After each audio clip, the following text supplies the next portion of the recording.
Hello, in this video I'm going to be doing an Orchid Bloom Showcase on my Phalaenopsis KS Super Zebra from Hauserman Orchids.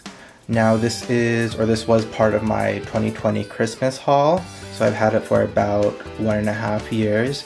And I'm thinking this might be KS Super Zebra Pylo because the image that they had on the website, although the listing's gone now so I can't really get a picture of it, but I believe I remember seeing Pylo on the actual image. So this may be the Pylo cultivar, but I'll put in images of the Pylo cultivar so you can kind of make your own decision about that.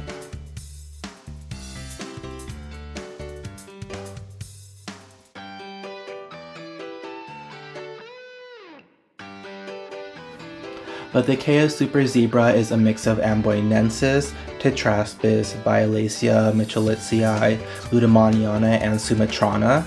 And to me, it looks mostly like the Amboinensis and the Ludemaniana. So this is its first bloom, and it's very flat, as you may be able to tell if I turn it to the side.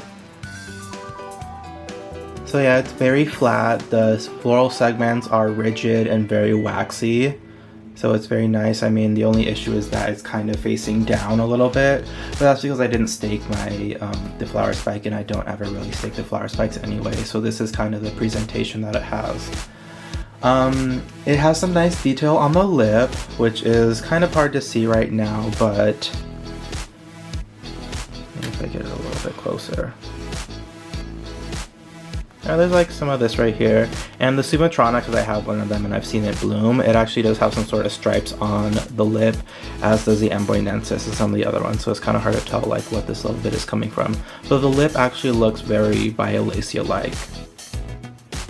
So onto the fragrance, which is part of the reason why I bought this orchid, and so I don't know what's going on with the fragrance. I'm kind of going to talk about that after I describe the actual fragrance, which at the moment I'm just going to smell it again because I did bring it up to my room, which has a little bit more light than downstairs, but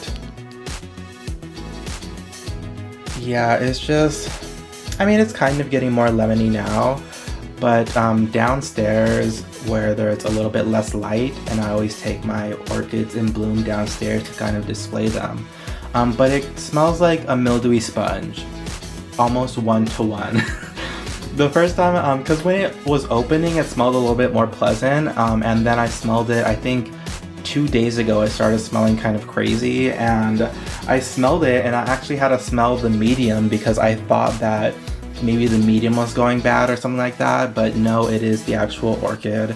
I'm guessing if you don't give this one a lot of light, because in general, when I'm looking online, you know, they have good things to say about the fragrance, that it smells great, and I kind of can smell some of the good fragrance, I guess, underneath the mildewy sponge smell, but the sponge smell is very prevalent.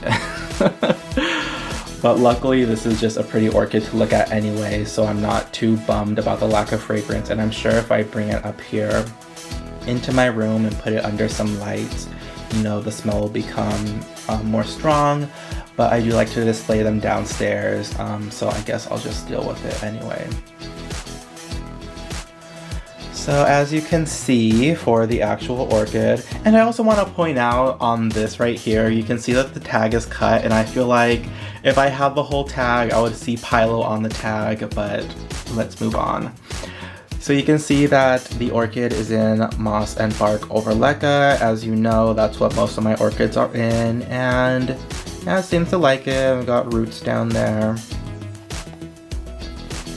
It's a very happy girl. So yeah, not much more to say about this one. Thanks for watching. This has been the Orchid Bloom Showcase of my Phalaenopsis KS Zebra. Bye.